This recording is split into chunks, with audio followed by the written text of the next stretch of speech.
by leaving a comment below. If you enjoy this video, don't forget to like and subscribe. Have a wonderful day. Enjoy the story, everyone.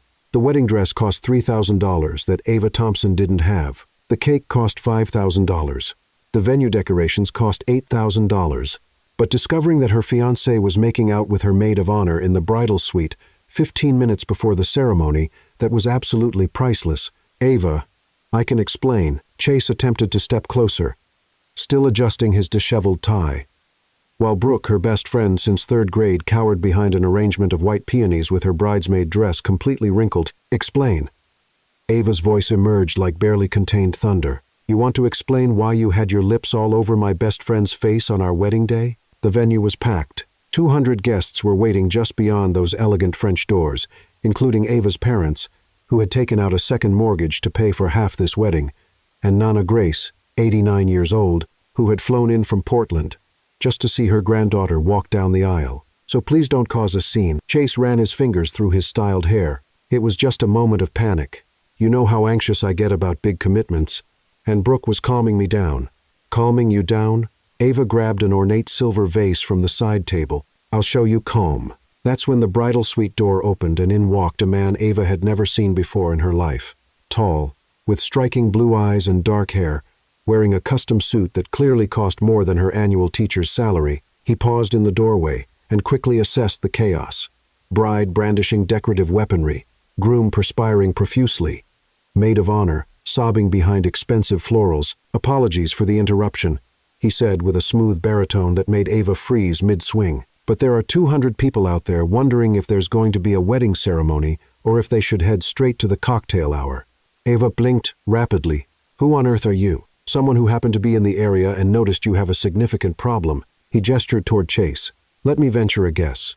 Unfaithful groom caught at the worst possible moment. How could you possibly? It's more common than you might imagine.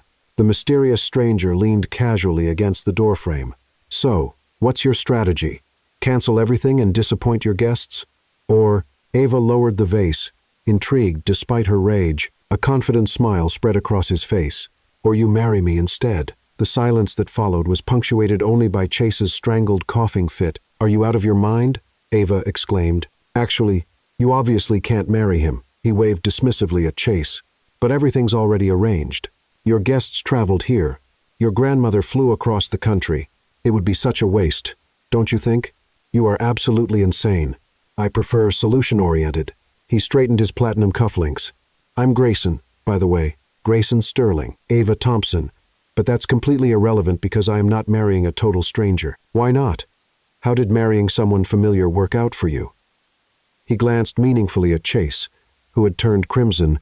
At least with me, every day would be an adventure. Despite her fury, Ava felt an unexpected laugh bubbling up. You're actually serious about this? Completely serious. Listen, I'll explain everything later, but I happen to need a wife as well. Need a wife? What kind of person needs a wife? The kind whose grandfather will cut him out of the family fortune if he doesn't marry before turning 30. Grayson shrugged elegantly. And today happens to be my 30th birthday. Ava stared at him incredulously. That sounds like something from a romance novel.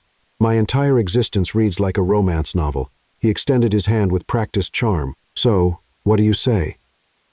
Temporary marriage of convenience, until we both resolve our respective dilemmas. You're all completely crazy, Chase burst out. Ava whirled on her ex-fiancé.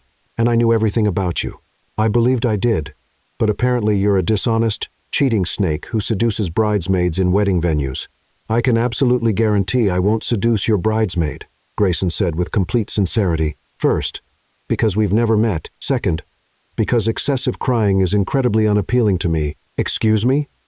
Brooke protested indignantly. My apologies, but it's factual. Grayson appeared utterly unrepentant. Ava looked from Grayson to Chase, then toward the doors concealing 200 expectant guests. If I somehow agree to this madness, she said carefully, what exactly do you gain? A temporary spouse to satisfy my grandfather's antiquated demands, a wedding celebration that's already been paid for, and the opportunity to rescue a clearly remarkable woman who deserves infinitely better than that worthless excuse for a man. Ava felt warmth flood her cheeks. How could you possibly know I'm remarkable? Any woman who can brandish expensive decor with such grace while wearing couture is undeniably remarkable. Is that supposed to be flirtation? Is it effective? Ava glanced once more at Chase, who remained speechless. Then at Brooke, who had stopped crying and was now observing them with horrified fascination. You know what? Ava tossed the vase to Grayson, who caught it effortlessly with athletic reflexes. Fine. Let's get married. Ava, Chase shouted. You cannot be serious. More serious than you were when you vowed to cherish me forever, and then immediately started kissing my best friend. Ava adjusted her veil with renewed determination. Grayson, you're absolutely certain about this, more certain than I've been about anything in years. Then let's proceed. Before I reconsider, Grayson offered his arm gallantly. My lady, one quick question. Ava hesitated before accepting his arm. You're not a criminal, are you? Involved in anything illegal? Nothing illegal. Fleeing from law enforcement? Technically speaking, no. Technically? It's complicated. I'll explain during our honeymoon. Ava studied his face for a long moment, then linked her arm through his. Fine. Let's create some chaos. And that's how Ava Thompson prepared to walk down the aisle with a complete stranger, while her ex-fiancé and former best friend watched in stunned disbelief. Beyond the doors, the string quartet began the wedding processional. Prepared? Grayson asked. Not remotely.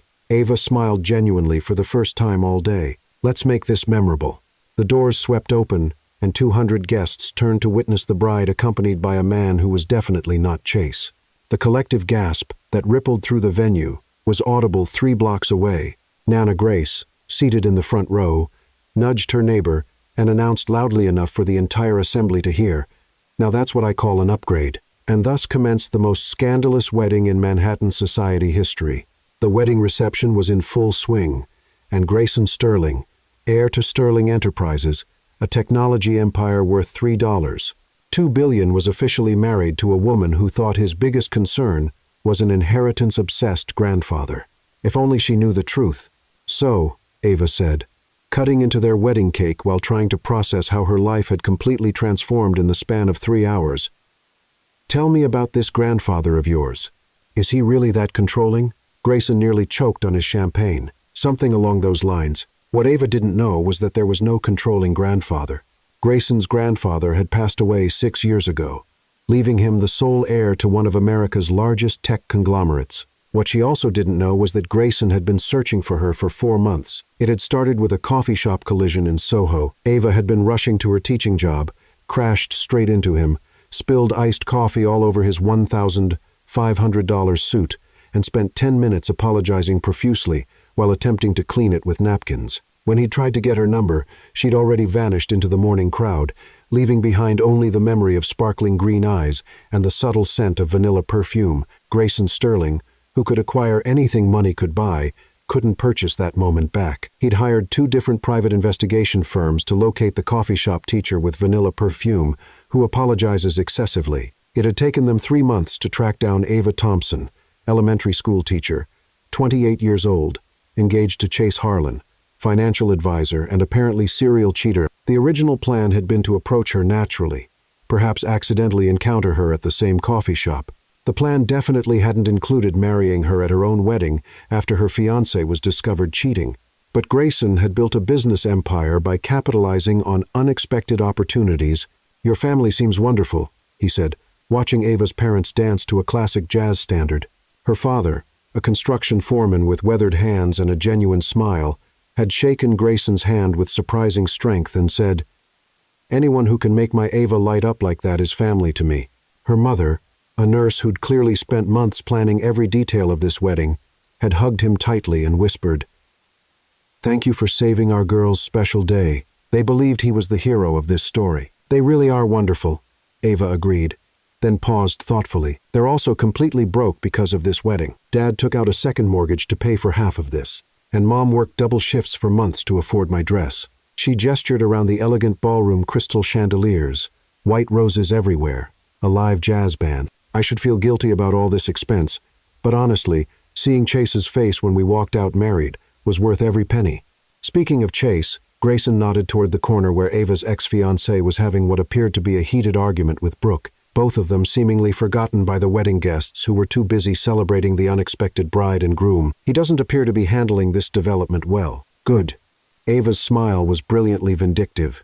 Maybe now he'll understand what it feels like to have your entire world flipped upside down by someone else's selfish choices. Grayson studied her profile as she watched the dance floor. Even in the midst of complete chaos, even married to a stranger, Ava radiated a warmth that drew people toward her like moths to flame. Her students at the elementary school probably adored her. Frankly, he was already halfway to adoring her himself, and he'd known her for exactly 5 hours. So, what's your story?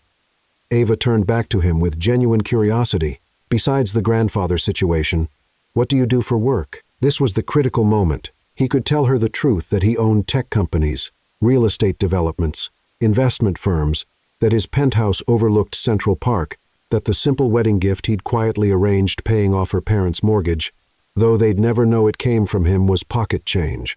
Or he could continue pretending to be just an ordinary guy who happened to need a wife. I work in technology, he said, which was technically accurate. Business development mostly. That's wonderfully vague. Ava raised an eyebrow with amusement. Are you being mysterious intentionally? Would you prefer me to be boring and predictable? After today, boring actually sounds rather appealing. Grayson laughed genuinely. Fair point. What about you? Besides teaching, what makes Ava Thompson tick? Ava Sterling now, apparently, she said. And Grayson felt something warm expand in his chest, hearing his name connected to hers. And I honestly don't know. I enjoy simple pleasures, I suppose. Good books, Sunday morning coffee, my students' terrible yokes. I always wanted to travel, but...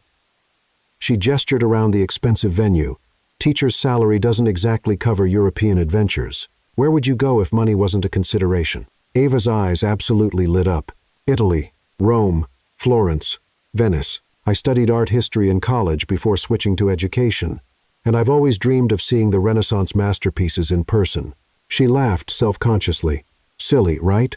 Not silly at all. Grayson made a mental note to call his travel coordinator first thing tomorrow morning. Dance with me? He asked, standing and offering his hand with a slight bow. I should warn you, I'm terrible at dancing. Fortunate that I'm excellent at leading. As they moved onto the dance floor, the band transitioned to a slow song, The Way You Look Tonight, performed with romantic flair. Grayson pulled Ava close enough to breathe in that vanilla perfume that had haunted him for months. This is completely surreal, she murmured against his chest. This morning, I woke up thinking I was going to marry Chase. Now I'm dancing at my wedding reception with a man whose favorite color I don't even know. Navy blue, he said automatically. Like the ocean at sunset in the Hamptons.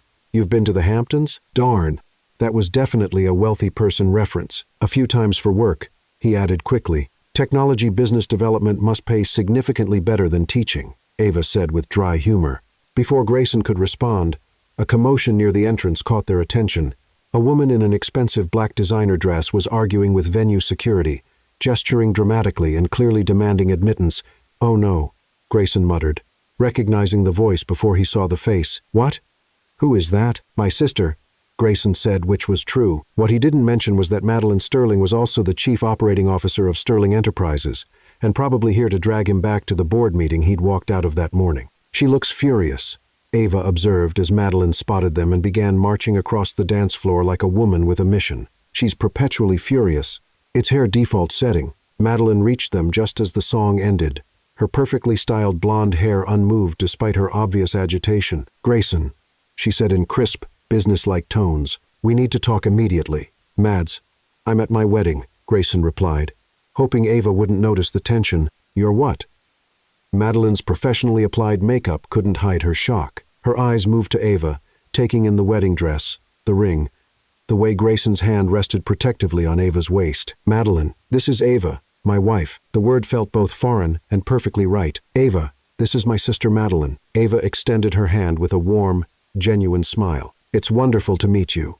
I'm sorry you missed the ceremony. Everything happened very last minute. Madeline shook Ava's hand automatically, her analytical mind clearly trying to process this unexpected development. Last minute, she repeated slowly. How spontaneous. Mads, Grayson warned, we really do need to discuss family business. Madeline continued, her smile not reaching her calculating eyes. You'll understand, I'm sure. Ava looked between the siblings, clearly sensing the underlying tension. Of course, I should go check on my parents anyway. They're probably wondering where their new son-in-law disappeared to. As Ava walked away, Madeline grabbed Grayson's arm with surprising strength. Have you completely lost your mind? she hissed quietly. You walked out of the Whitaker merger meeting to get married to some random woman? She's not some random woman, Grayson replied firmly. Oh my goodness. Madeline's eyes widened with realization. This is about that coffee shop girl, isn't it? The one you had the investigators searching for. Grayson's silence provided all the confirmation she needed. You married her without telling her who you actually are. This is my choice, Grayson interrupted. And my life. Your life affects the entire company. The Whitaker deal. The Whitaker deal can wait. For how long? Until your honeymoon ends? Until she discovers she married a billionaire and decides she hit the lottery. Ava isn't like that. You've known her for 5 hours. Sometimes that's all it takes. Madeline stared at him like he'd completely lost his sanity, which, honestly, maybe he had. What's your strategy here, Grayson? Pretend to be an ordinary guy forever? She's going to discover the truth eventually. What happens when she realizes you've been lying to her? That was the question that had been nagging at him since they'd signed the marriage certificate. But looking across the reception at Ava, who was now dancing with her father, both of them laughing at something he'd said, Grayson knew he'd rather have whatever time he could get than let her slip away again. I'll figure something out, he said. You'll figure something out. Madeline repeated flatly. That's your business strategy? It's my marriage strategy. This is going to end disastrously. Maybe, he admitted, but maybe it won't. Madeline looked at Ava, who was now being spun around by an elderly gentleman Grayson assumed was her grandfather. She seems genuinely nice, she admitted grudgingly. She is. And you honestly think you can maintain this charade indefinitely? Grayson watched Ava throw back her head and laugh at something her dance partner said, and felt that warm feeling in his chest expand. For her? I'll try everything. Famous last words, Madeline muttered. But she was almost smiling. Well, if you're doing this, you might as well do it properly. How long are you planning this marriage to last? I don't know. We said temporary. But you're hoping for permanent. Yeah. Madeline sighed deeply. You always were too romantic for your own good. Mother always said it would get you into trouble someday. What do you think she'd say about Ava? She'd say you have excellent taste and terrible timing. Madeline squeezed his arm affectionately. Be careful, little brother. When she discovers the truth, then she will make sure she hears it from you. I will. And Grayson, the Whitaker meeting is rescheduled for Monday morning. Don't miss it. As Madeline walked away, Grayson felt someone approach from behind. He turned to find Ava slightly breathless from dancing, her cheeks flushed, eyes bright with happiness. Everything all right? She asked with concern. Your sister seemed rather intense. Family drama. Nothing I can't handle. Grayson took her hands gently. Having fun? More fun than I expected to have at my own wedding. Ava admitted with a laugh. Your sister seems formidable. That's one way to describe her. Is she older or younger? Older by 3 years. And she never lets me forget it. Ava laughed musically. I always wanted a sibling. Being an only child gets lonely sometimes. Well, now you have Madeline. Fair warning, she's going to want to interrogate you about absolutely everything. What should I tell her? The truth. That you're amazing. That I'm incredibly lucky. And that she should mind her own business. Ava blushed prettily. You don't actually know if I'm amazing. We literally just met. Sometimes you just know. The words hung between them, heavier with meaning than Grayson had intended. Ava looked up at him, and for a moment all pretense fell away. No fake marriage. No hidden identity. Just a man and a woman who'd found each other in complete chaos. Grayson, Ava said softly. Yeah? Thank you for today. For all of this, I know this is absolutely insane, and I know we're probably both going to regret it, but thank you for saving me from the worst day of my life. Thank you for giving me the best day of mine. And as he said it, Grayson realized it was completely true. Standing in a wedding venue he'd secretly paid for, married to a woman who didn't know his real wealth, surrounded by her family who'd accepted him without question. This was the happiest he'd been in years. Now he just had to figure out how to keep it without destroying everything with his lies. Ava woke up in a hotel room that was definitely not within a teacher's budget. Floor-to-ceiling windows overlooked the sparkling waters of Martha's Vineyard, Egyptian cotton sheets that probably cost more than her monthly rent, and room service breakfast that included fresh orchids as table decoration. The simple seaside hotel Grayson had booked for their wedding night looked suspiciously like the presidential suite she'd once seen featured in Architectural Digest. Grayson. She sat up, noticing his side of the king-sized bed was already perfectly made. They'd agreed to share a room because married couples do that. But separate beds because they were essentially strangers who'd entered a marriage of convenience. Grayson, where are you? On the terrace, his voice called from outside. Come see this view. Ava wrapped herself in the hotel robe silk, naturally, and stepped onto the private terrace. Grayson was leaning against the marble railing, already dressed in designer jeans and a crisp white dress shirt that probably cost more than her entire wardrobe, talking on his phone in rapid-fire business terminology, mixed with what sounded distinctly like Mandarin. Tell the Shanghai office we'll finalize the acquisition by Friday. Yes, I understand the timeline is aggressive, but, he noticed Ava, and quickly switched to more casual English. I have to go handle it, Madeline. He ended the call and smiled at her, but Ava caught something guarded and anxious in his expression. Work call? She asked curiously. Yeah, sorry. Early morning conference call. Different time zones. You know how it is. Ava didn't know how it was because she'd never worked with international time zones. But she nodded anyway. Busy schedule for someone in business development. Technology consulting is demanding. Grayson moved closer to her, clearly trying to redirect the conversation. Sleep well? Like royalty. This suite is absolutely incredible, by the way. How did you manage to secure it on such short notice? Lucky timing, Grayson said quickly. And it's off-season. Ava looked around the opulent terrace, with its panoramic ocean view and private infinity pool. This is off-season pricing? I have connections in the hospitality industry. Before Ava could ask more probing questions, Grayson's phone buzzed with a text message. He glanced at it and his expression tightened almost imperceptibly. Everything all right? Yeah, just... He showed her the screen. The message was from someone named Lucas. Sir, the helicopter is fueled and ready for departure whenever you're prepared to leave. Helicopter? Ava asked, confused. Transportation. I thought we could explore the island today. And I figured aerial sightseeing would be more efficient than driving. You chartered a helicopter for sightseeing. Grayson looked distinctly uncomfortable. It's part of a package deal with the hotel. Ava was beginning to notice that Grayson had an abundance of convenient explanations that didn't quite add up logically. The luxury hotel suite, the private helicopter, the international business calls, the way the hotel staff had practically genuflected when he checked in yesterday. Either Grayson was the most successful technology consultant in human history, or there was something significant he wasn't telling her. Okay, she said finally, deciding to let it slide for now. Give me 30 minutes to get ready. Take all the time you need. We're on honeymoon schedule now. As Ava went back inside to shower, she missed the second text that appeared on Grayson's phone, this one from Madeline. The business press is asking questions about your sudden marriage. How long do you honestly think you can keep this quiet? The package deal helicopter turned out to be a state-of-the-art private aircraft with leather seats and a pilot who addressed Grayson as Mr. Sterling with the deference typically reserved for heads of state. The aerial tour of Martha's Vineyard was breathtaking, but Ava found herself studying Grayson more than the scenery. Tell me about your family, she said, as they flew over pristine beaches and historic lighthouses. Besides Madeline, are your parents still alive? Grayson's hands tightened almost imperceptibly on his knees. My mother died when I was 16, ovarian cancer. He paused. My father. He's not really involved in our lives. I'm so sorry, Ava said gently. That must have been devastating. Madeline essentially raised me after that. She's only 3 years older, but she's always been the responsible one. Grayson smiled, but there was deep sadness beneath it. What about you? Your parents seem absolutely wonderful. They really are. Dad owns a small construction company, and Mom works at the local hospital. They've been married 34 years, and they still hold hands when they take their evening walks. Ava gazed out at the ocean below them. They sacrificed so much for me to attend college. I was supposed to be their success story. You are their success story. You're an educator. You shape young minds and inspire futures. That matters infinitely more than money. Easy to say when you're not watching your parents work themselves to exhaustion to pay for your wedding, Ava said, then immediately felt guilty. Sorry.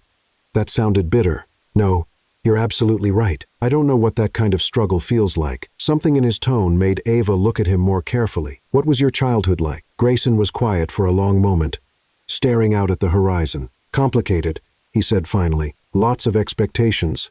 Enormous pressure to become someone I wasn't sure I wanted to be. Is that why you rebelled against the whole marriage by 30 ultimatum? Something like that. They'd landed at a secluded beach, and Lucas was explaining their options for the afternoon.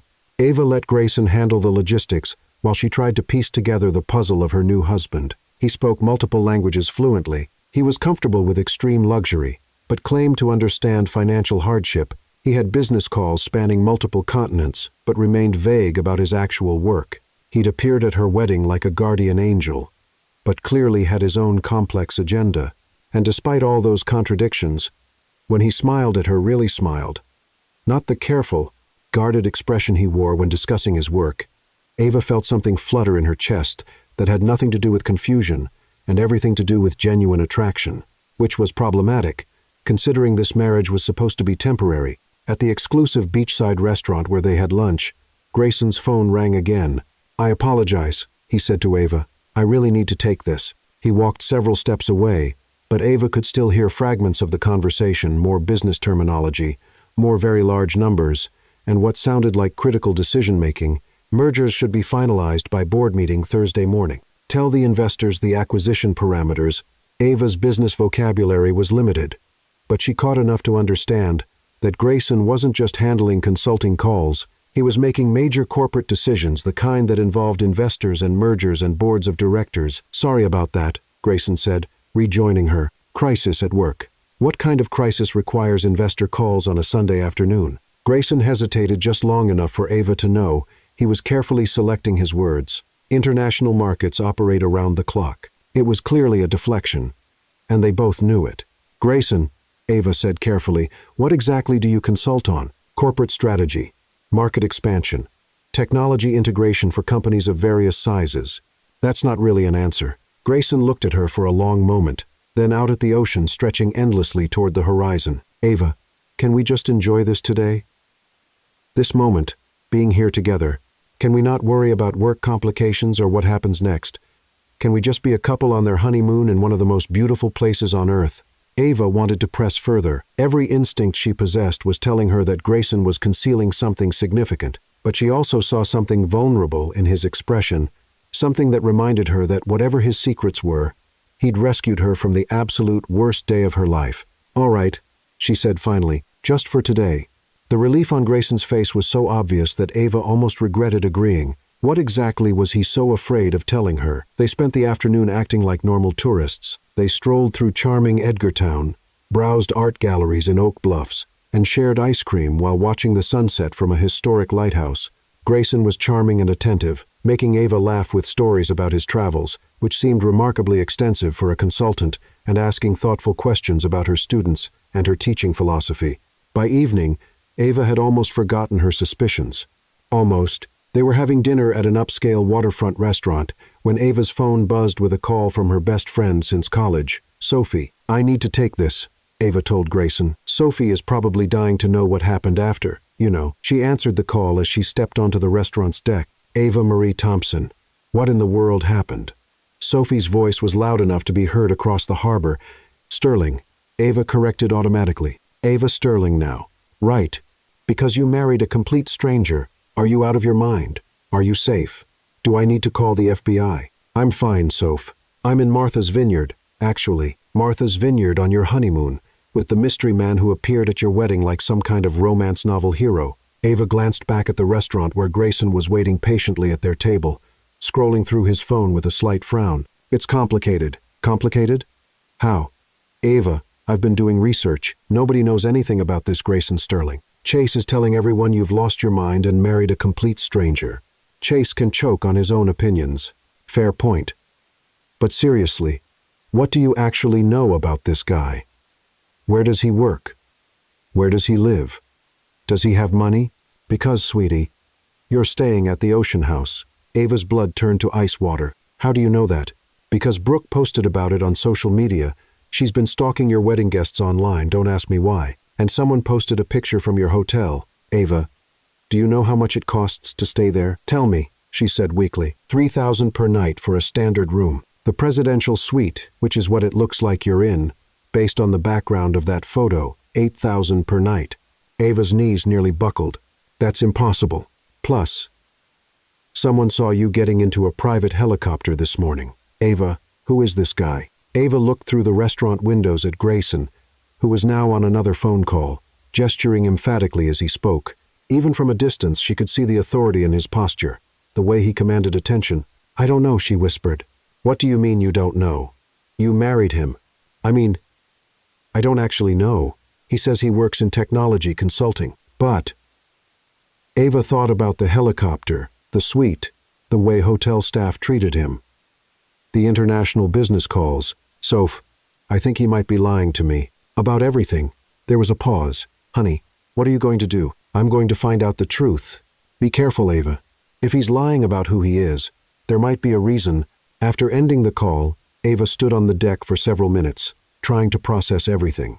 When she finally returned to their table, Grayson looked up from his phone with a smile that seemed forced. Everything all right? Just Sophie checking in. Ava sat down and studied his face carefully. Grayson, I need to ask you something, and I need you to be completely honest with me. Grayson's expression became guarded. Of course. Who are you really? What do you mean? I mean, who are you really?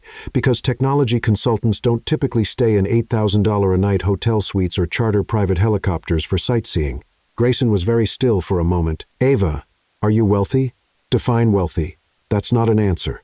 It's complicated. Stop saying that. Ava's voice rose slightly, causing nearby diners to glance their way. Stop deflecting and just tell me the truth. Are you rich? Grayson looked down at his hands, then back up at her. Yes. How rich? Very rich. How very rich? Grayson sighed deeply.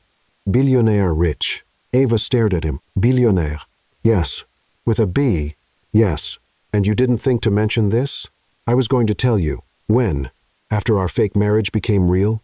After I fell for your lies? Ava's voice was shaking now. What else have you lied about? I haven't lied about anything important. You lied about everything. Your job, your grandfather, probably your entire life story. Ava stood up abruptly. I cannot believe this. I escaped one liar, only to marry an even bigger one. Ava, please let me explain. Explain what? How you've been playing games with me. How you think my life is some kind of entertainment. It's not like that. Then what is it like, Grayson? Because from where I'm sitting, it looks like you've been having fun with the poor little teacher who doesn't know any better. That's not true, Grayson said quietly, also standing. You want to know the truth? The whole truth? I think I deserve at least that much. Grayson looked around the restaurant, then back at her. I've been looking for you for 4 months. What? 4 months ago, you spilled coffee on me in Soho. You apologized for 10 minutes and then disappeared. I've been searching for you ever since. Ava blinked rapidly. The coffee shop incident. That was you? That was me. You hired investigators to find me. I hired the best investigators money could buy. And when you found me, you discovered I was engaged to a cheating bastard, and I planned to approach you carefully. Maybe court you properly. I never planned to marry you at your own wedding. But you did. But I did, he agreed, because when I saw you there holding that vase, ready to fight for yourself, I couldn't let you settle for less than you deserve. Ava sank back into her chair, overwhelmed. This is insane. Completely insane, Grayson agreed, sitting down across from her. You're a billionaire. Unfortunately, yes. And you married me.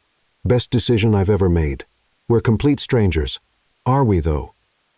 Grayson leaned forward, because I feel like I've known you forever. Ava looked at him, really looked at him. The careful walls he'd maintained were down now, and she could see something raw and honest in his expression. What happens now? She asked quietly. That depends, Grayson said. Can you forgive me for not telling you immediately? I don't know. Can you trust me when I say that everything I've felt, everything between us, has been completely real? Ava studied his face for a long moment. I don't know that either. What do you know? I know that I should probably run away from you as fast as possible.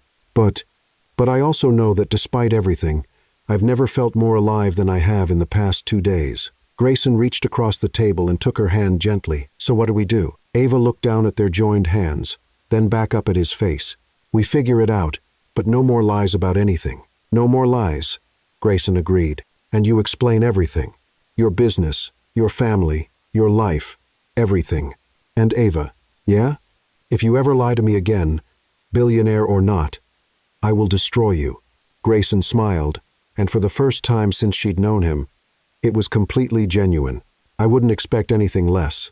As they sat there holding hands across the table, both of them knew that everything had changed. The fake marriage was becoming something real, something complicated, something that neither of them knew how to navigate, but they were going to try. The private jet that carried them back to Manhattan was nothing like the commercial flights Ava had taken her entire life. Cream leather seats that reclined into beds, a full kitchen staffed by a personal chef, and Wi-Fi that actually worked at 30,000 feet.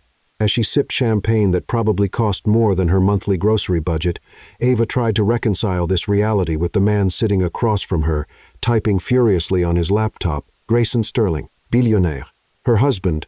It still felt like something out of a fever dream.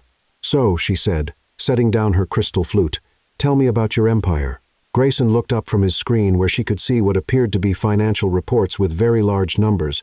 Sterling Enterprises. We started in software development, then expanded into tech acquisitions, real estate, and venture capital investments. Madeline and I run it, though she handles most of the day-to-day operations now. I focus more on new ventures and strategic partnerships. And this empire is worth, as of this morning's market close, about $3.2 billion. Ava nearly choked on her champagne. Billion. With a B. With a very large B.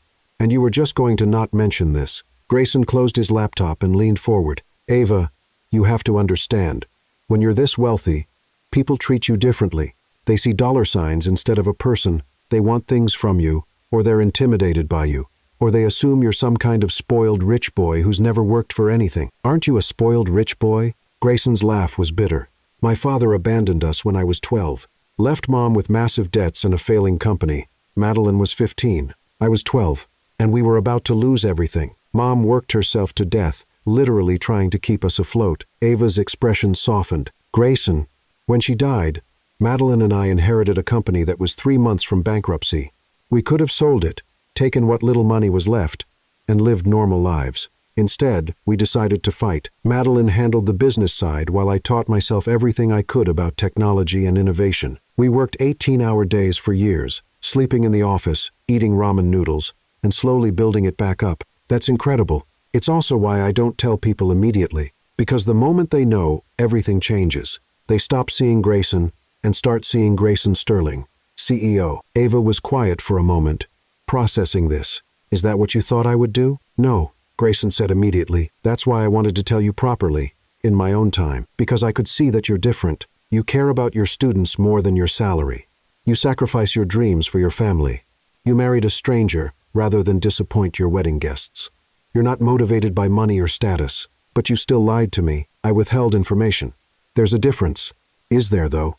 Ava challenged, because from where I'm sitting, it feels like you made a decision about what I could and couldn't handle without even asking me. Grayson was quiet for a long moment. You're right. I should have told you immediately. Yes, you should have. Can you forgive me? Ava looked out the window at the clouds below them. I'm working on it. The pilot's voice came over the intercom, announcing their descent into New York. As the city skyline came into view, Ava felt a knot of anxiety form in her stomach. Martha's Vineyard had been like a beautiful bubble, separate from reality. But now they were returning to the real world, where she was a public school teacher married to one of the wealthiest men in America. Grayson, she said slowly, what exactly does this mean for us? For our marriage, what do you want it to mean? That's not an answer. It's the only answer I can give you. This marriage started as a convenience for both of us, but somewhere over the past 3 days it became something else. At least for me. Ava's heart skipped. Something else? How? You really want me to say it? I really want you to say it. Grayson reached across the aisle and took her hand. I'm falling for you, Ava. Hard and fast and completely against all logic. I know it's crazy. I know we barely know each other, but I can't help it. Grayson, you don't have to say anything back. I just needed you to know that whatever this is between us, it's real for me. The money, the business, the complications, none of that matters as much as this. Ava looked down at their joined hands, then back up at his face. It's real for me too. The smile that spread across Grayson's face was brilliant. Yeah? Yeah. Which terrifies me, by the way. Good, terrified, or bad terrified. I haven't decided yet. The car that picked them up at the airport was a sleek black sedan with tinted windows, and a driver who addressed Grayson as Mr. Sterling, with the same deference she'd noticed at the hotel. As they drove through Manhattan traffic, Ava watched the city pass by and tried to imagine what her life was going to look like now. Where are we going? She asked. My place. I thought you might want to see where you'll be living. I'll be living with you? Grayson glanced at her with surprise. We're married, Ava. Where else would you live? I don't know. I hadn't really thought about the practical aspects. Do you want to maintain separate residences? Ava considered this. No, I don't think so. It's just, this is all happening very fast. We can take it as slow as you need. Can we, though? Because I'm getting the feeling that your life doesn't really allow for slow. As if to prove her point, Grayson's phone rang. He glanced at the screen and sighed. I have to take this. It's the board chair. Of course it is. Grayson answered the call. Jonathan? I know. The Whitaker meeting. Yes, I'll be there tomorrow morning. No, the merger timeline hasn't changed. Ava half listened to the conversation while watching the city change around them. They'd left Midtown and were now in an area of Manhattan. She rarely visited tree-lined streets with historic brownstones and discreet luxury that whispered money rather than shouting it. Tell the legal team to have the contracts ready by Thursday. Yes. I understand the media interest. No comment until after the announcement. The car pulled up in front of an elegant townhouse that looked like something from a movie, 5 stories of limestone and glass with perfectly manicured landscaping, and a doorman who stepped forward the moment their car appeared. Home sweet home, Grayson said, ending his call. This is your house. One of them. I also have places in the Hamptons, California, and a small apartment in London. Ava stared at the townhouse. Grayson, this is a mansion. It's a townhouse. It's a mansion that happens to be shaped like a townhouse. Grayson laughed. Come on, let me show you around. The interior was even more impressive than the exterior, soaring ceilings, original hardwood floors, modern art that Ava suspected was worth more than most people's houses, and floor-to-ceiling windows that flooded the space with natural light.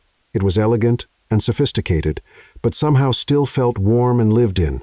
This is beautiful, Ava said, running her hand along a marble countertop in the gourmet kitchen. Thank you. I had it renovated about 2 years ago. By yourself? With the help of a very expensive interior designer and a team of contractors who worked around the clock for 6 months, Ava wandered through the living room, admiring the carefully curated mix of modern and antique furniture. It doesn't feel like a bachelor pad. What does it feel like? Like a home. Like someone who has good taste and actually cares about creating a beautiful space. I'm glad you like it. I was worried it might be too much. It is too much, Ava said honestly, but it's also gorgeous. Grayson led her upstairs, showing her the master suite with its king-sized bed and marble bathroom, the guest rooms, his home office with its wall of monitors, and enough technology to run a small country. And this, he said, opening a door at the end of the hall, I thought might interest you. Ava stepped inside and gasped. It was a library, floor-to-ceiling bookshelves filled with what looked like first editions, comfortable reading chairs positioned near tall windows, and in the center of the room, an antique desk that belonged in a museum. Grayson, this is incredible. I remembered you saying you love books. I thought maybe you could use this as your own space for reading or lesson planning or whatever you need. Ava turned to look at him, touched by the thoughtfulness. You're trying very hard to make me comfortable here. Is it working? Maybe a little. Before Grayson could respond, his phone rang again. He looked at the screen, and his expression tightened. Madeline, I should probably take it. Ava nodded. I'll explore a bit more. As Grayson answered the call, Ava wandered back downstairs, still trying to process the magnitude of the life she'd somehow stepped into. She was examining a painting that looked suspiciously like an original Monet when she heard Grayson's voice from the kitchen, his tone sharp with frustration. I don't care what the press is saying. No, we're not issuing a statement. Madeline, I'm not going to hide my wife like she's some kind of embarrassment. Wife. The word still sent a thrill through her. It's none of their business. No, absolutely not. I don't care if the stock price fluctuates. This is my personal life. Ava moved closer, concerned by the tension in his voice. What do you mean questions about her background? What kind of questions? There was a long pause, and when Grayson spoke again, his voice was deadly quiet. Find out who's digging and shut it down. I don't care what it costs. Another pause. No, Ava doesn't know yet, and I'd like to keep it that way until I figure out how to handle this. Ava's blood ran cold. What didn't she know? What was there to handle? She quickly moved back to the living room, pretending to examine the artwork when Grayson emerged from the kitchen a few minutes later. Everything all right? She asked, trying to keep her voice casual. Just business complications. Nothing I can't handle. There it was again, that careful, guarded tone that meant he was hiding something. Grayson, if there's something I should know. There isn't, he said quickly. It's just typical corporate drama. Boring stuff. Ava didn't believe him, but she also wasn't sure she was ready for whatever truth he was protecting her from. Okay, are you hungry? I could have Lucas pick up dinner from that Italian place you mentioned liking. Lucas? My assistant. Well, one of them. How many assistants do you have? Several. There's Lucas for personal matters, Jennifer for scheduling, David for travel arrangements, and Patricia for household management. You have a household manager. Someone has to coordinate with the cleaning service, the landscaping crew, the security team. Grayson paused, realizing he'd said too much. Basic security. It's standard for anyone in my position. What kind of security? Just security, Ava. It's not a big deal, but it felt like a big deal to Ava. Security teams and household managers and multiple assistants. This wasn't just wealth. This was a completely different way of living. A way of living that required protection and management and careful coordination. Grayson, what exactly am I walking into here? What do you mean? I mean, what's my life going to be like now? Am I going to have security following me around? Will there be photographers trying to take my picture? Are people going to be digging into my background like Madeline mentioned? Grayson's expression went carefully blank. You heard that? I heard enough. What kind of questions are people asking about me? Ava, don't. Don't protect me or manage me or decide what I can handle. Just tell me the truth. Grayson sighed deeply and sat down on the sofa, gesturing for her to join him. When someone like me gets married suddenly, especially to someone the public doesn't know, it creates interest. What kind of interest? Media interest. The business press wants to know who you are, how we met, whether this affects my business decisions. The gossip magazines want photos and personal details and anything that will sell copies, and they're investigating me. Some of them are trying to... Yes. Ava felt nauseated. What will they find? Nothing scandalous, if that's what you're worried about. You're an elementary school teacher with a clean record and a good reputation. But they'll probably dig up details about your family, your finances, your relationship with Chase. Chase? What does Chase have to do with anything? He's been talking to reporters. Ava's nausea turned to fury. What? He's been selling interviews about your unstable behavior and sudden marriage to a stranger. Nothing too damaging, but enough to create a narrative that you're impulsive and possibly after my money, that lying, cheating, Madeline is handling it. We'll issue a statement that clarifies the situation and makes it clear that any harassment of you or your family will result in legal action. Legal action. I have very good lawyers, Ava. No one's going to hurt you. Ava looked at him, really looked at him. Is this what your life is always like? Managing narratives and issuing statements and threatening legal action. Sometimes, and now it's what my life is like too. Only if you want it to be. What does that mean? Grayson stood up and moved closer to her. It means we can make this work, however you want to make it work. If you want to keep teaching, we'll make that happen. If you want privacy, we'll ensure you have it. If you want to be involved in the business, there's a place for you. Or if you want to pursue your art history dreams, we can make that happen too. Just like that. Just like that. With money. With money, yes. But also with commitment and partnership and whatever it takes to make you happy. Ava was quiet for a long moment, processing everything. This is a lot, Grayson. I know. I need time to think. How much time? I don't know. Maybe. Maybe I should stay somewhere else for a few days. Just until I figure out how I feel about all of this. The pain that flashed across Grayson's face was quickly hidden. But Ava caught it. Of course, whatever you need. It's not that I don't want to be here, she said quickly. It's just that everything is happening so fast. And I need some space to process. I understand. Do you? No, Grayson admitted. But I respect it. Ava felt a rush of affection for his honesty. Can I ask you something? Anything. If I decide this is too much, the money, the attention, the complications, what happens then? Grayson was quiet for a long moment. Then I guess we get divorced and you go back to your life. And you go back to yours. Yes. Would you be okay with that? Grayson looked at her with an expression of profound sadness. But I'd do it if it's what you needed. The simple honesty of his answer broke something open in Ava's chest. Grayson, I meant what I said on the plane. I'm falling for you. But I won't trap you in a life you don't want just because I have feelings. What if I'm falling for you too? But I'm terrified of what that means. Then we figure it out together. Even if I need time and space and probably a lot of patience. Especially then, Ava moved closer to him, drawn by something she couldn't quite name. You're making this very hard to walk away from. Good, Grayson said, reaching up to touch her face gently, because I really don't want you to walk away. I'm not walking away, Ava said, surprising herself with the certainty in her voice. I'm just taking a breath. Okay, but Grayson, yeah? When I come back and I am coming back, no more secrets, no more protecting me from things you think I can't handle. We're partners in this, or we're nothing. Partners, Grayson agreed, leaning down to kiss her forehead. I can live with that. The hotel room Ava checked into that night was modest by Grayson's standards, but still far nicer than anywhere she'd ever stayed on her own dime. As she sat on the bed in her pajamas, scrolling through news articles about her sudden marriage to tech mogul Grayson Sterling, She tried to make sense of her new reality. The photos from their wedding had somehow made it to the gossip blogs. There was speculation about her mysterious background and whirlwind romance with one of America's most eligible bachelors. Some articles suggested she was a gold digger. Others painted her as a modern-day Cinderella. All of them felt like they were talking about someone else. Her phone rang, and she was surprised to see it was Madeline. "Hello? Ava, it's Madeline. I hope you don't mind me calling directly. How did you get my number? I have excellent resources." A pause. "Listen. I know my brother can be overwhelming and I know this situation is complicated. But I wanted to talk to you about something." "What?" "Grayson has been different since he met you. Happier, more human, I suppose. Madeline, I've watched him build an empire, make brilliant business decisions, handle enormous pressure with incredible grace. But I've never seen him smile the way he smiled at your wedding reception." Ava felt her chest tighten. "What are you saying?" "I'm saying that despite the circumstances, despite the complications, I think you're exactly what he needs, and I think he might be exactly what you need too." "How could you possibly know what I need?" "Because I've done my research, Ava.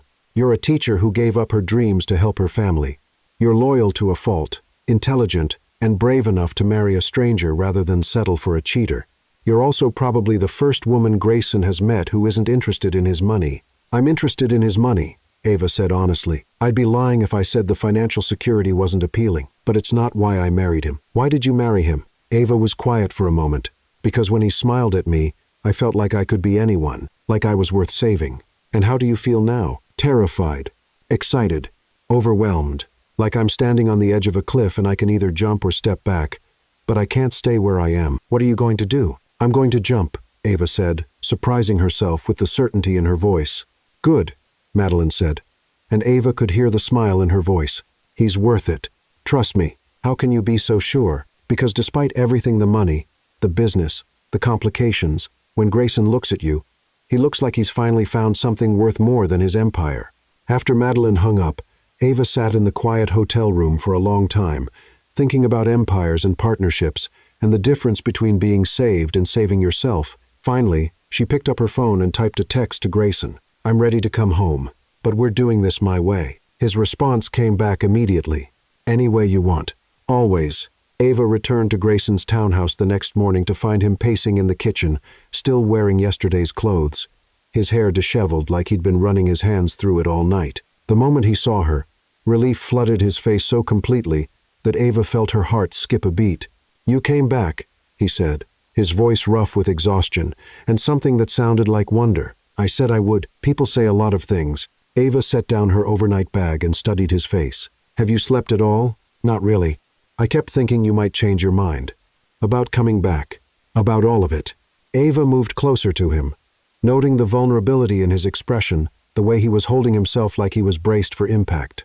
"Grayson, I need you to understand something. I'm here because I want to be here. Not because of your money, not because I feel trapped, but because despite everything, the lies, the complications, the media circus, I can't stop thinking about you." "Ava, I'm not finished." She held up a hand. "I'm here because when you look at me, I feel like I'm the most important person in the world, because you saved me from the worst day of my life and somehow turned it into something beautiful, because you're kind and intelligent and ridiculously thoughtful, and yes, because the chemistry between us is absolutely electric." Grayson's smile was slow and devastating. "Electric? Don't let it go to your head." Too late. Before Ava could respond, Grayson's phone rang. He glanced at it, and his expression immediately shifted to business mode. "I have to take this. It's the Whitaker deal. Grayson." She paused, finger hovering over the answer button. "We're building something real here. That means I come first. Not all the time, but when it matters, and right now, when I'm standing in your kitchen telling you I want to make this marriage work, it matters." Grayson stared at her for a moment, then declined the call and set his phone face down on the counter. "You're absolutely right," he said. "Whitaker can wait." "Good answer. Does this mean I get to kiss my wife now?" "I think that can be arranged." When Grayson kissed her, it was different from their wedding day kiss or the careful, testing kisses they'd shared in Martha's Vineyard. This was a kiss that meant something, a kiss that felt like a promise and a question and an answer all at once. When they finally broke apart, both of them were breathing hard. "Wow," Ava said. "Yeah. Wow. So, what happens now?" "Now we figure out how to be married to each other. Any ideas?" Grayson grinned. A few. The first challenge came exactly 3 hours later when Ava arrived at Lincoln Elementary School to find a cluster of reporters and photographers waiting outside the main entrance. "Mrs. Sterling! Mrs. Sterling!" they called as she approached. "Can you comment on your marriage to Grayson Sterling? How long have you known him? Were you aware of his wealth when you married him?" Ava stopped walking, overwhelmed by the cameras and shouting voices. She'd known this was coming. Grayson had warned her, but the reality of it was much more intense than she'd expected. "I have no comment," she managed, then hurried toward the school entrance. "Mrs. Sterling, is it true you only knew your husband for a few hours before marrying him? Mrs. Sterling, what do you say to allegations that this is a publicity stunt?"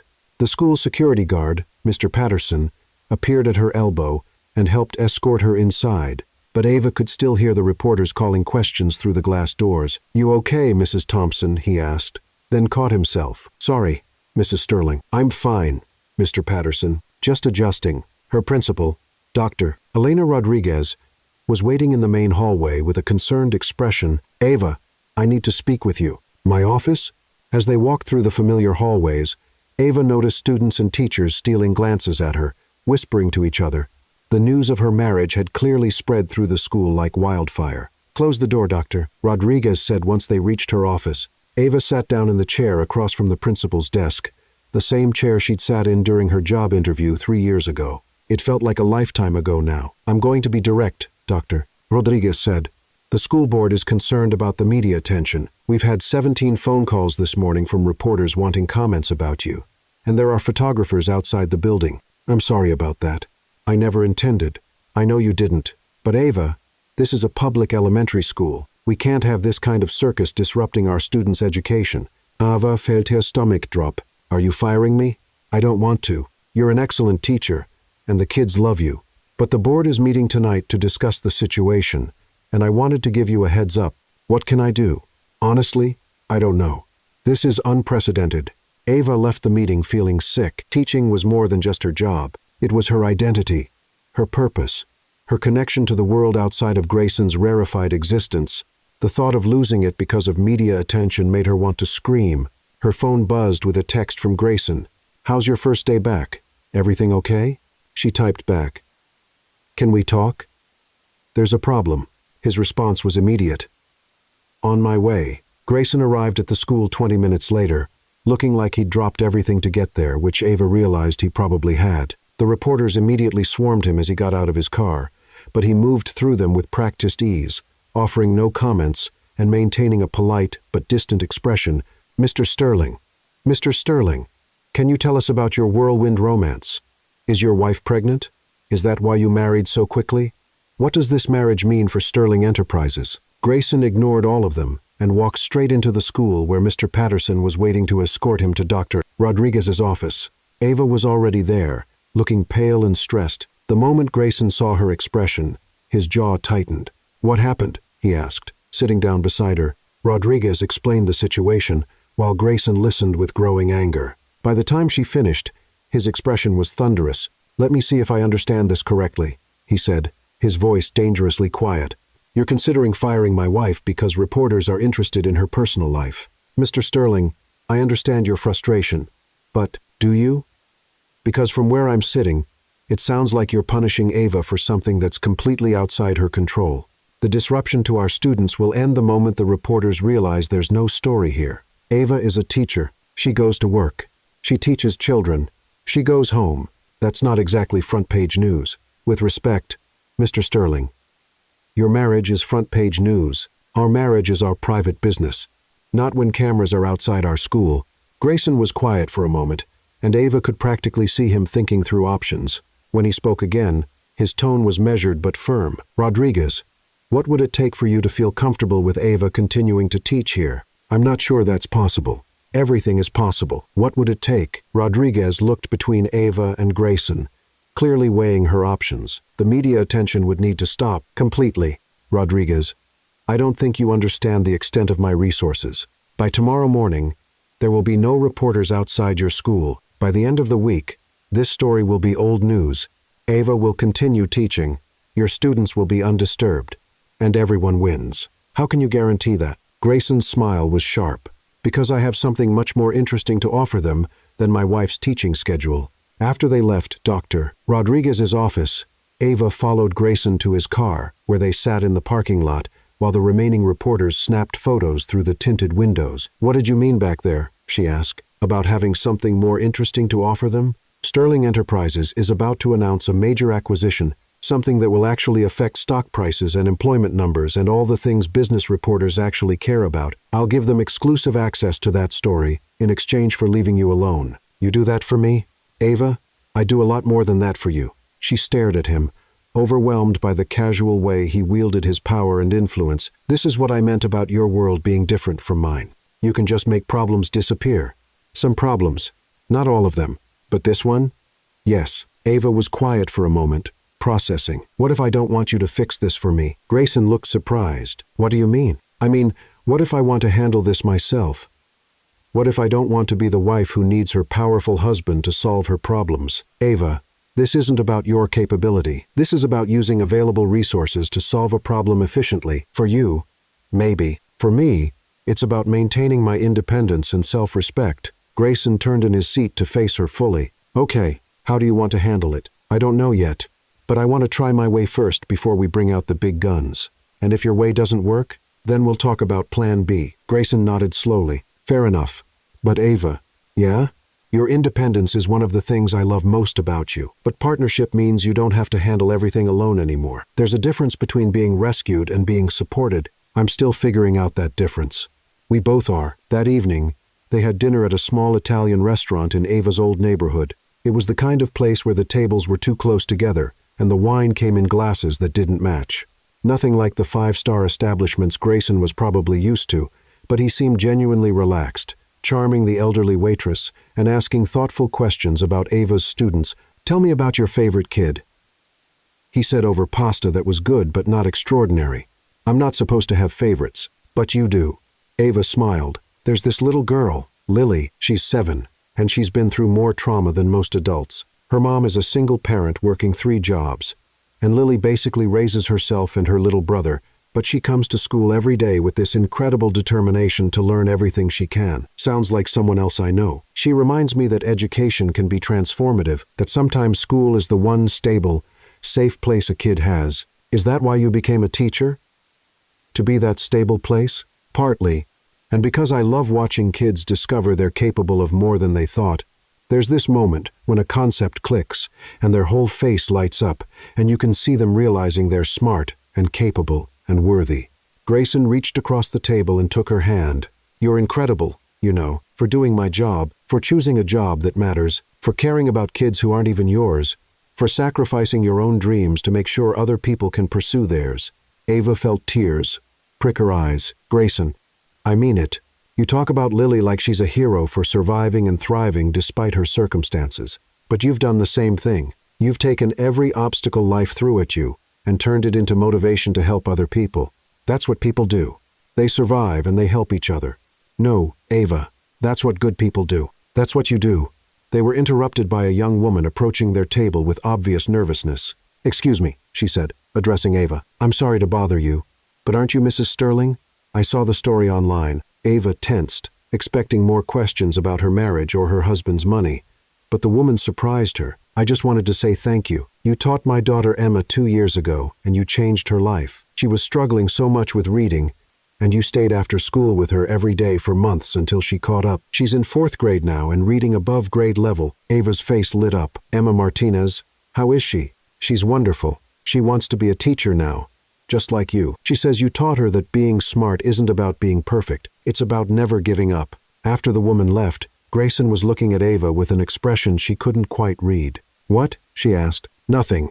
I'm starting to understand why keeping you in that classroom is so important. It's important to me. It's important. Period. You're changing lives, Ava. That matters more than stock prices or merger deals or any of the things that fill my days. Your work matters too. Does it though? I make money. I build companies. I create jobs. Which is good, but it's not the same as what you do. Grayson, you employ thousands of people. You provide technology that makes people's lives better. You donate millions to charity every year. How do you know about the donations? Ava blushed. I may have done some research. You investigated me. I Googled you. There's a difference. Grayson laughed. What else did you find out? That you graduated summa cum laude from MIT at age 20. That you've been on the Forbes 30 under 30 list twice. That you once bought a children's hospital, a new cancer wing anonymously. How did you find out about the hospital? That was supposed to be anonymous. Charity Navigator has very detailed records. Remind me to make my donations more anonymous in the future. Why? You should be proud of your philanthropy. I don't do it for recognition. I know. That's what makes it admirable. They were walking back to Grayson's car when Ava's phone rang. She glanced at the screen and groaned. My mother. I've been avoiding her calls because I don't know how to explain any of this.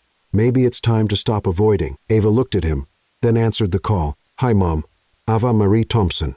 Her mother's voice was loud enough for Grayson to hear. What in the Sam Hill is going on? I've had reporters calling the house all day asking about your mysterious marriage and your billionaire husband. Are you in some kind of witness protection program? Mom, I can explain. Can you? Because I would love an explanation for how my daughter went from engaged to Chase to married to some man I've never met all in the span of one day. It's complicated. Complicated? How? Did you hit your head? Are you being blackmailed? Should I call the FBI? Grayson gestured for the phone. Ava hesitated, then handed it over. Mrs. Thompson, this is Grayson Sterling. I know this situation is confusing, and I know you have every right to be concerned about your daughter. There was silence on the other end of the line. Mrs. Thompson, you're really him, the billionaire. I'm really me. Yes, and I'm really married to your daughter. Are you taking advantage of her? No, ma'am. If anything, she's taking advantage of me. Despite everything, Ava snorted with laughter. Young man, her mother continued, I don't care how much money you have. If you hurt my daughter, I will hunt you down and make you very sorry. I would expect nothing less. And Mrs. Thompson, I have no intention of hurting Ava. She's the best thing that's ever happened to me. See that it stays that way. Yes, ma'am. Grayson handed the phone back to Ava, who was staring at him with amazement. You just handled my mother. Your mother is terrifying and wonderful. She likes you. How can you tell? She didn't threaten to castrate you. That's basically her stamp of approval. Back at the townhouse, they settled into Grayson's living room with wine and the stack of wedding gifts that had been arriving all day. Most were from Grayson's business associates, expensive crystal, silver serving pieces, art objects that probably belonged in museums. This is from the Yamamoto family in Tokyo, Grayson said, unwrapping an exquisite sake set. And this is from the board of directors of Whitaker Industries. People you work with sent us wedding gifts. It's traditional, though most of them are probably wondering what the hell I was thinking. What were you thinking? Grayson set down the gift he'd been unwrapping and looked at her. Seriously? I was thinking that I'd found the woman I wanted to spend my life with, and I wasn't going to let her get away again. Again? I told you I've been looking for you for 4 months. Did you really think I was going to let you marry that idiot? So you decided to marry me yourself. Best decision I ever made. Even though it's been nothing but complications, especially because of the complications. Easy things aren't worth having. Ava unwrapped a gift from Madeline, a beautiful leather-bound journal with "For recording the adventure" inscribed on the cover. Your sister has a sense of humor. She likes you. That's not something that happens often. Why not? Madeline doesn't trust easily. She's protective of me, and she's seen too many people try to use me for my money or connections. Is that what you thought I was doing? That's why I married you. They continued opening gifts in comfortable silence until Ava unwrapped something that made her gasp. It was a small painting, an original oil study that looked remarkably like something she'd seen in a museum. Grayson, this looks like a Monet, because it is. A small one. But yes, who sent us a Monet as a wedding gift? Grayson checked the card. The Rothschild family. Old friends of my family. Old friends just casually send priceless artwork? In my world, yes. Ava set the painting down carefully, suddenly overwhelmed by the magnitude of the life she'd entered. Grayson, I need you to understand something. I don't know how to live in a world where people send Monets as wedding gifts. You don't have to know. We'll figure it out together. And what if I can't figure it out? What if I'm always going to feel like I don't belong? Grayson moved closer to her on the sofa. Ava, look at me. She met his eyes reluctantly. Do you belong with me? Yes. Then you belong in my world. Because my world is wherever you are. That's a very romantic thing to say. I'm a very romantic guy. I'm starting to notice that. Grayson leaned closer. Any other concerns I should address? Just one. What? When exactly are you going to kiss me again? Grayson's smile was wicked. Right now. This time when he kissed her, there was no hesitation, no uncertainty. This was the kiss of a man who knew exactly what he wanted, and a woman who was finally ready to let herself want it back. When they finally broke apart, they were both breathing hard, and Ava's heart was racing. "Grayson," she said softly. "Yeah? I think I'm ready for this to be real. It's been real for me since the moment I saw you holding that candlestick. Really real. Not just marriage of convenience. Real. Ava, are you saying what I think you're saying? I'm saying I want to be your wife. Actually, your wife. In every way that matters." Grayson's smile was brilliant. "Are you sure?" "I'm terrified and excited and completely sure." "Good," he said, standing up and offering her his hand, "because I've been wanting to carry you upstairs since you walked back into my kitchen this morning." "What stopped you?" "I was waiting for you to be ready." Ava took his hand and let him pull her to her feet. "I'm ready now." As Grayson led her upstairs to their bedroom, not his bedroom with her staying in it, Ava felt like she was finally stepping fully into her new life. It was terrifying and exhilarating and perfect. The next morning, Ava woke up in Grayson's arms, feeling more content than she'd ever felt in her life. Sunlight was streaming through the floor-to-ceiling windows, and she could hear the distant sounds of the city waking up below them. "Good morning, wife," Grayson murmured against her hair. "Good morning, husband. How do you feel?" "Different." "Good, different. No regrets?" "Not one." Grayson kissed the top of her head. "I have a confession." "Oh no. What now?" "I may have already handled the reporter situation." Ava turned in his arms to look at him. "What do you mean?" "I mean I made some calls last night while you were in the shower. The exclusive story about the Whitaker acquisition will break this afternoon, and all those reporters will have much more interesting things to cover than your teaching schedule. Grayson, I know you wanted to handle it yourself, but I couldn't stand the thought of you losing something you love because of me. You went behind my back. I protected something important to you, without asking me, without asking you," he admitted. "Are you angry?" Ava considered this. "I should be angry, but I'm also grateful, and I'm starting to understand what you meant about the difference between being rescued and being supported." "Yeah?" "Yeah. You weren't trying to save me from my problems. You were trying to save something I care about." "Exactly. But next time we discuss it first. Partners, remember? Partners," Grayson agreed. "Always." Ava's phone buzzed with a text from Dr. Rodriguez. "Whatever you did, it worked. No reporters this morning, and the story in the business section has them all chasing after corporate news instead. See you Monday." "Your plan worked," she told Grayson. "Our plan worked. Is this what our marriage is going to be like? You solving problems with strategic media manipulation. Only when necessary. Most of the time it'll just be us figuring out how to be happy together. And what does that life look like? Whatever we want it to look like. You keep teaching. I keep running my companies. And we figure out how to be happy together. It sounds almost too simple. The best things usually are." Ava's phone rang and she was surprised to see it was Madeline. "Your sister's calling," she told Grayson. "At 7 in the morning. This can't be good." Ava answered. "Madeline?" "Ava, thank goodness. I need you and Grayson at the office immediately." "What's wrong?" "Chase has been talking to more reporters. He's claiming you married Grayson for his money and that you're planning to divorce him and take half his fortune. Overfelt sick." "What?" "It gets worse. He's got Brooke backing up his story, and they're painting you as some kind of master manipulator who planned the whole thing. That's ridiculous. I know it's ridiculous. You know it's ridiculous. But the media is eating it up, and it's starting to affect our stock price." Ava looked at Grayson, who had clearly heard every word. His expression was thunderous. "We'll be there in 30 minutes, she told Madeline. "Ava," Madeline said, "bring everything you have that proves your relationship is real. Photos, texts, anything that shows this isn't some elaborate con. I don't have anything like that. We've only been married for 5 days. Then we'll have to get creative." After ending the call, Ava turned to Grayson. "Your ex-fiancé is trying to destroy our marriage. Chase can try whatever he wants. It won't work. How can you be so calm about this?" "Because I know the truth." "You know the truth. And anyone who spends 5 minutes with us together will know the truth. What if that's not enough?" Grayson took her hands and looked into her eyes. "Ava, do you trust me?" "Yes." "Then trust me when I say that no ex-boyfriend with a grudge is going to destroy what we're building. Chase had his chance with you, and he blew it. Now it's my turn, and I'm not going to waste it. And what are we going to do? We're going to go to my office, deal with this crisis like the partners we are, and then we're going to come home and continue building our life together. And if the media doesn't believe us, then we'll prove them wrong. Every day, for as long as it takes." Ava smiled despite her anxiety. "You make it sound easy." "It is easy. The hard part was finding you. Everything else is just details. As they got dressed and prepared to face whatever Chase and the media had thrown at them, Ava realized that for the first time in her life, she didn't feel like she was facing a crisis alone. She had a partner now, someone who would stand with her against whatever came their way. It was a new feeling, and she liked it more than she'd expected.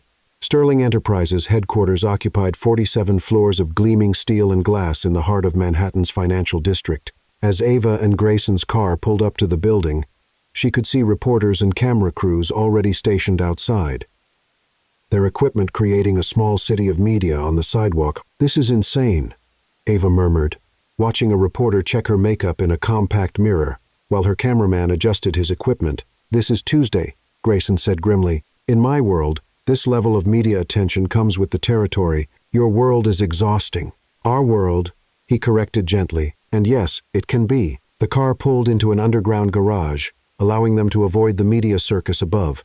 As they rode the private elevator to the 47th floor, Ava tried to calm her racing heart. She'd never been inside a corporate headquarters before, let alone one owned by her husband. The elevator doors opened to reveal a reception area that looked like something from a luxury hotel floor-to-ceiling windows offering panoramic views of the city, modern art adorning the walls, everything designed in clean lines of steel, glass, and warm wood. "Mr. Sterling," the receptionist said, standing immediately, "Miss Madeline is waiting for you in the Crisis Management Conference Room." "Crisis Management Conference Room?" Ava asked, as they walked down a hallway lined with awards and framed magazine covers featuring Grayson. "Every major corporation has one. It's where we handle situations that could affect stock prices, public perception, or legal liability. And I'm now a situation that could affect all three. Chase made you a situation. We're going to unmake you one." Madeline was waiting for them in a conference room that looked like something from a political thriller. Multiple screens covered one wall, showing various news channels and social media feeds. A team of people in expensive suits were typing furiously on laptops, and phones were ringing constantly. "Finally," Madeline said, looking up from a tablet, "we have a problem." "How bad?" Grayson asked, settling into a chair and pulling Ava down beside him. "Bad. Chase's story is gaining traction. He's given interviews to 3 major news outlets claiming that Ava researched your wealth, deliberately staged the coffee shop meeting, and planned the entire wedding disruption to trap you into marriage." Ava felt the blood drain from her face. "That's completely false." "Of course it's false," Madeline said, "but it's believable enough to create doubt, and Brooke is backing up his story, claiming that Ava confided the whole plan to her months ago." "Brooke's lying," Ava said, her voice shaking with anger. "She's lying because she's embarrassed about being caught with my fiancé, and she wants to shift blame onto me." "We know that," Madeline said gently, "but the media doesn't care about truth right now. They care about a story that will sell advertising." Grayson was staring at one of the screens where a morning show was displaying photos of him and Ava alongside the headline, "Billionaire's Bride. Love or con? Show me everything," he said quietly. For the next hour, Ava watched in horror as Madeline's team walked them through the media storm Chase had created. He'd provided reporters with supposed evidence of Ava's planned screenshots of text messages taken out of context, photos from her social media that allegedly showed her researching wealthy men, and testimonials from supposed friends who claimed she'd always been obsessed with money and status. "None of this is real," Ava said, her voice getting higher with each new revelation. "These text messages are from when I was helping plan my cousin's wedding to her wealthy boyfriend. These photos are from art museum visits that I saved up for months to afford. And I don't even know half these people claiming to be my friends." "We know," Madeline said, "but fabricated evidence can be very convincing, especially when it supports a narrative people want to believe." "What narrative?" "Poor girl cons billionaire," Grayson said, his voice tight with anger. "It's a story as old as time, and people eat it up because it confirms their suspicions about both wealth and ambition, but it's not true." "Truth is irrelevant," Madeline said bluntly. "Perception is everything, and right now the perception is that you're a gold digger who played a long con." Ava felt tears of frustration welling up. "So what do we do?" "We fight back," Grayson said firmly. "Madeline, what are our options? We could issue a statement denying everything, but that just gives the story more oxygen. We could provide evidence of the real timeline of your relationship, but that would require admitting you hired investigators to find her, which makes you look like a stalker. Or, Madeline hesitated, we could give them a bigger story, something so compelling that it overshadows Chase's allegations entirely. What kind of bigger story?" "The truth. The whole truth," told in a way that's so romantic and believable that it makes Chase look like a bitter ex making things up. Grayson and Ava looked at each other. What would that involve? Ava asked. A full media blitz. Interviews, photo shoots, public appearances. We tell the real story of how you met, how Grayson searched for you, how he happened to be at your wedding. We make it the romance story of the century. That sounds like a nightmare, Ava said. It would be intensive, Madeline agreed, but it would work. The media loves a good love story more than they love a scandal, especially when the love story is true and the scandal is fabricated. Grayson was quiet for a long moment, studying Ava's face. What do you think? I think I never wanted to be famous. And I think this feels like we're feeding into exactly the kind of media circus I hate. But I also think I'm not going to let Chase destroy us with lies, just because I'm uncomfortable with publicity. Are you sure? Ava took a deep breath. Grayson, I love you. I love our marriage and I love the life we're building together. If telling our story publicly is what it takes to protect that, then that's what we do. The room went completely silent. It was the first time either of them had said the word love out loud, and the weight of it hung in the air between them. You love me? Grayson asked, his voice soft with wonder. I love you, Ava confirmed, feeling terrified and exhilarated at the same time. I love your kindness and your intelligence, and the way you make me feel like I can be anyone I want to be. I love that you saved me from the worst day of my life, and somehow turned it into the beginning of the best thing that's ever happened to me. Grayson's smile was radiant. I love you too. I've been falling for you since the moment you spilled coffee on my suit, and I've been completely gone for you since you threatened Chase with that vase. This is very sweet, Madeline interrupted, but we have a crisis to manage. Are we doing the media blitz or not? We're doing it, Grayson and Ava said simultaneously. Excellent. I'll call our PR team and set up interviews with friendly journalists. We'll start with a major magazine cover story, then move to television interviews. By the end of the week, Chase's story will be old news. What about my job? Ava asked. I can't take time off for interviews and photo shoots. Actually, Madeline said, Dr. Rodriguez called this morning.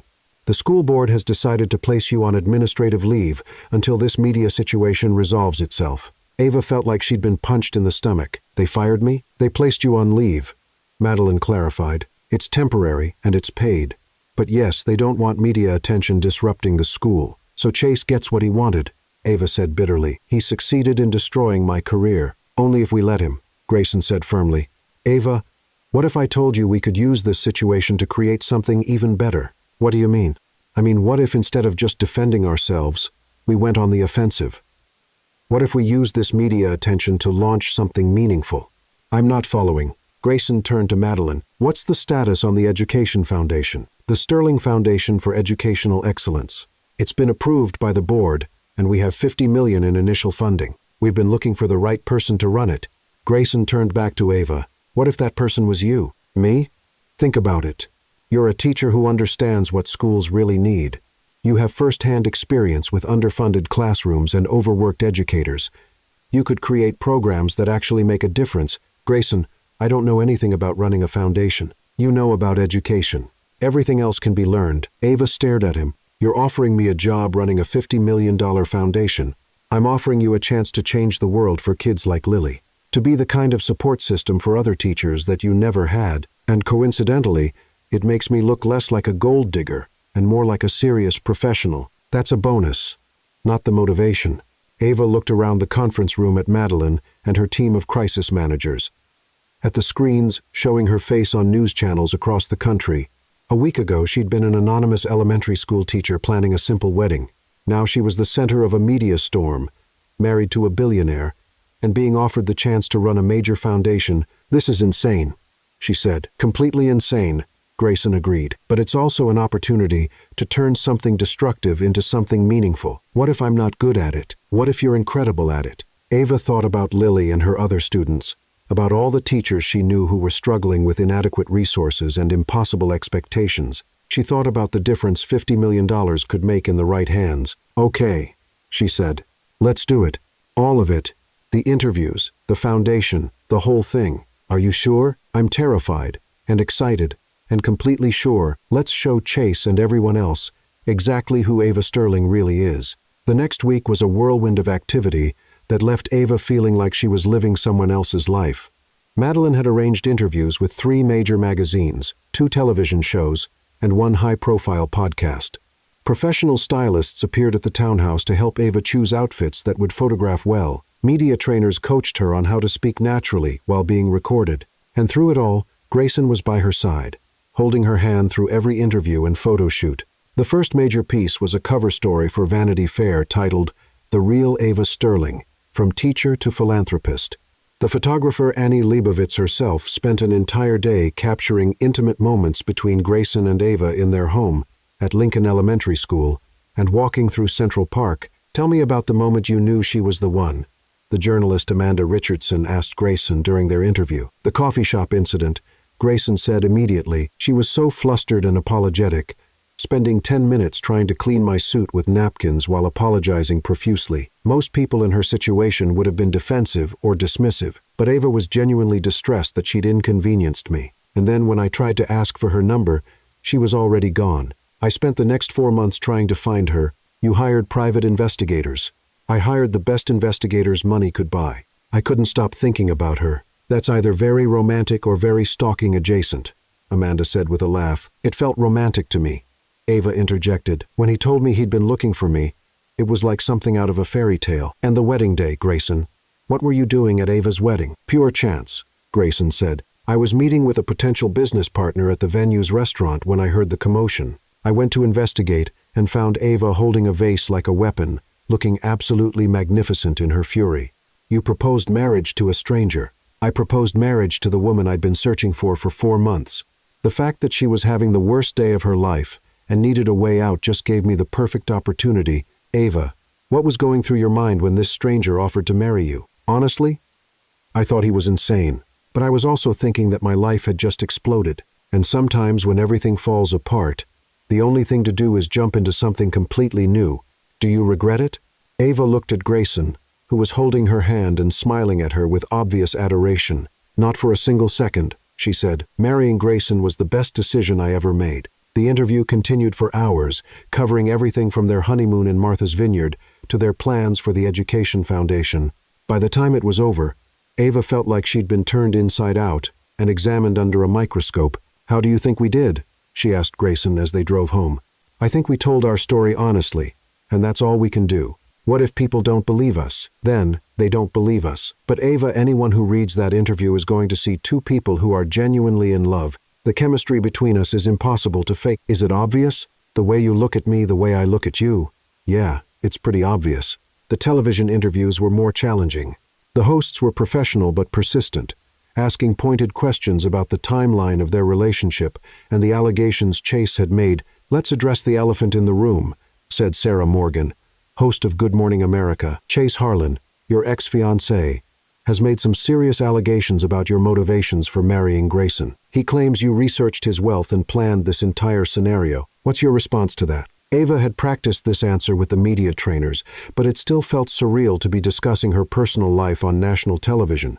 "Sarah, Chase is a man who was caught cheating on his wedding day and is now trying to salvage his reputation by destroying mine. The idea that I somehow orchestrated meeting Grayson 4 months ago, then planned for Chase to cheat so I could have a reason to marry a stranger instead, is not just false, it's ridiculous. But you did know about Grayson's wealth when you married him. I suspected he had money. Yes.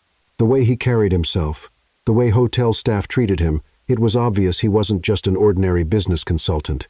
But I married him because he saved me from the worst day of my life, and because I felt a connection to him that I'd never felt with anyone else." "Grayson, what do you say to critics who suggest this marriage happened too quickly to be genuine?" "I say that when you know, Grayson replied. "I'd been looking for Ava for 4 months before our wedding day. I knew she was special from the moment I met her. The timing was unexpected, but the feelings were real, and now you're starting a foundation together." "Ava is starting a foundation," Grayson corrected.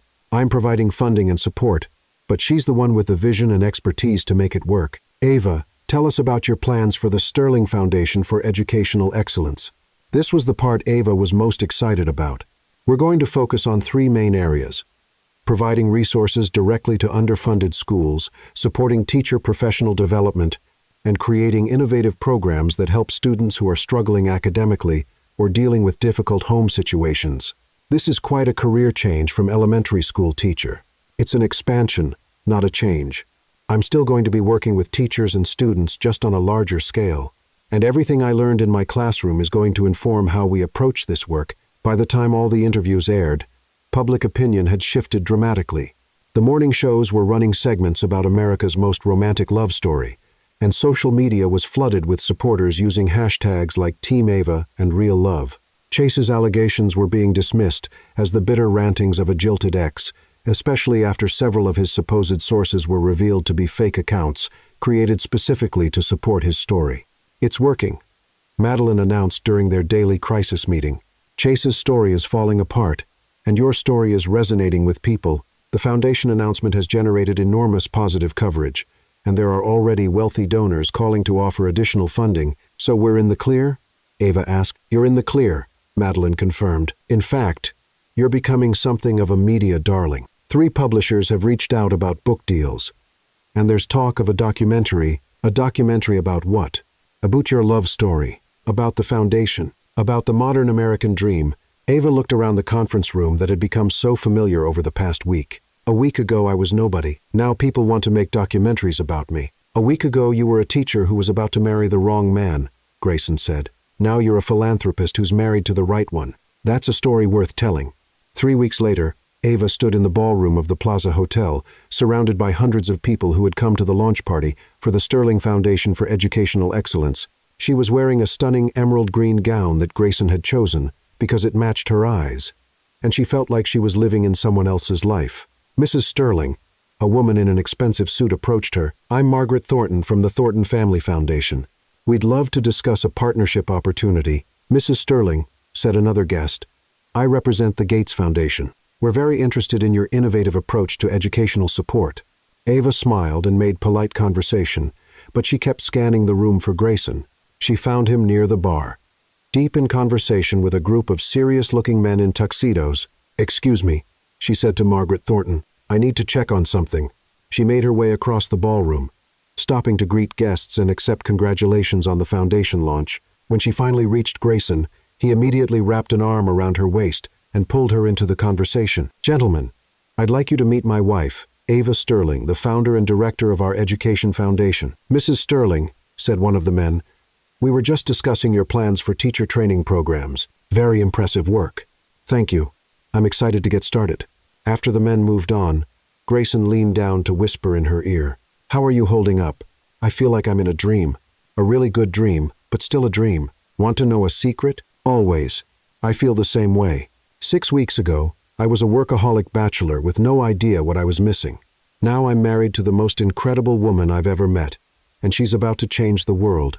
I haven't changed anything yet. You changed me. That's a pretty good start."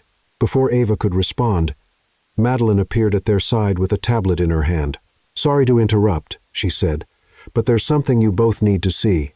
She showed them the screen, which displayed a news article with the headline, "Chase Harlan, arrested for fraud." "What?" Ava exclaimed. "Apparently, while he was busy trying to destroy your reputation, investigators discovered that he'd been embezzling money from his accounting clients. He's been arrested and charged with multiple felonies." Ava stared at the article, feeling a mixture of vindication and sadness. "He destroyed his own life. He destroyed his life the moment he decided to cheat on you," Grayson said firmly. "Everything that happened after that was just consequences." Mrs. Sterling, a young woman, approached them nervously. "I'm sorry to interrupt, but I'm a teacher from Brooklyn, and I just wanted to thank you for what you're doing. My school is one of the ones that's going to receive funding from your foundation, and it's going to make such a difference for our kids." Ava felt tears well up in her eyes. "What's your name?" "Maria Santos. I teach 3rd grade. Maria, would you like to be one of our first teacher advisors? We're going to need educators to help us understand what schools really need." "Are you serious?" "Completely serious. We can't do this work without input from teachers who are actually in the trenches." As Maria walked away with Madeline's business card and a huge smile, Grayson squeezed Ava's hand. "See, you're already changing the world." "We're changing the world," Ava corrected. "This is a partnership. Remember? The best partnership I've ever had." The party continued late into the night, with guests mingling and discussing education policy and sharing stories about teachers who had made a difference in their lives. As Ava moved through the crowd, accepting congratulations and discussing foundation plans, she felt a deep sense of purpose and belonging. This was her life now. This was who she was becoming. Around midnight, She and Grayson finally escaped to a quiet corner of the ballroom, both of them exhausted but exhilarated. "So," Grayson said, pulling her into his arms, "how does it feel to be a philanthropist? Terrifying and exciting and overwhelming. Good overwhelmed or bad overwhelmed? Definitely good overwhelmed. Any regrets?" Ava thought about Chase's arrest, about the media storm they'd weathered, about the teaching job she'd lost, and the foundation she'd gained. She thought about the scared woman who had discovered her fiancé cheating just 6 weeks ago, and how different her life was now. "Not one," she said. "You? Just one." "What?"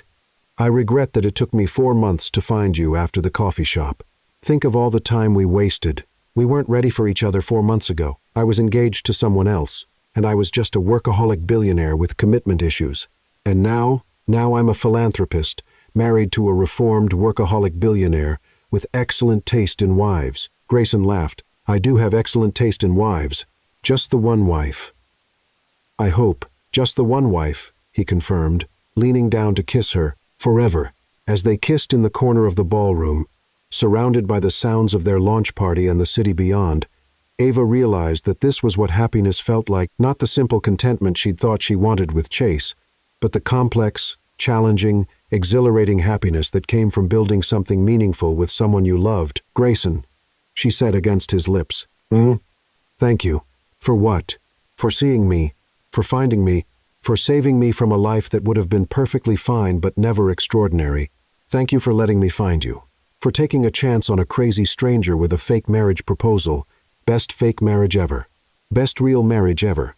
And as they stood there in each other's arms, surrounded by the life they were building together, both of them knew that this was just the beginning. They had a foundation to run, a world to change, and a love story to continue writing together. 6 weeks ago, Ava Thompson had been a teacher about to marry the wrong man. Tonight, Ava Sterling was a philanthropist married to her soulmate, ready to take on whatever challenges and adventures lay ahead.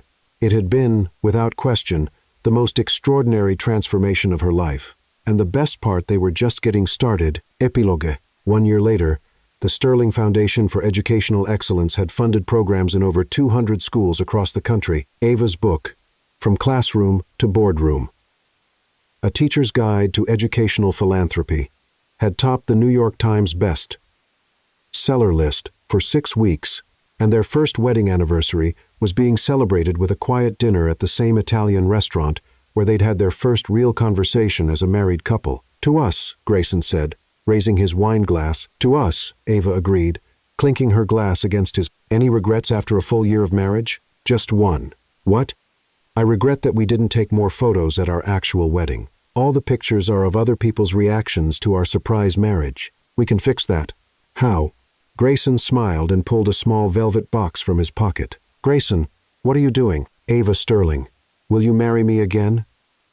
This time with planning and preparation and all our friends and family there to celebrate with us. Inside the box was a stunning diamond ring that caught the light and threw rainbows across the table. "You want to have another wedding?" "I want to have the wedding you deserved the first time. I want to walk down an aisle toward you, while you wear a dress you actually chose. I want our families to give speeches, and our friends to dance badly, and photographers to capture every moment. We're already married." "We're already married," he agreed, "but I want to marry you again properly this time." "What do you say?" Ava looked at the ring, then at Grayson's hopeful face, then around the little restaurant that had become special to them. "I say yes," she said, laughing as he slipped the ring onto her finger. "I say yes to marrying you again, and yes to whatever adventures come next, and yes to spending the rest of my life with the man who turned the worst day of my life into the beginning of the best story I've ever lived. I love you, Ava Sterling. I love you too, Grayson Sterling. Now and always." And as they kissed across the small table in the Italian restaurant, where they'd first admitted they were falling for each other, both of them knew that their love story was far from over. In fact, it was just beginning.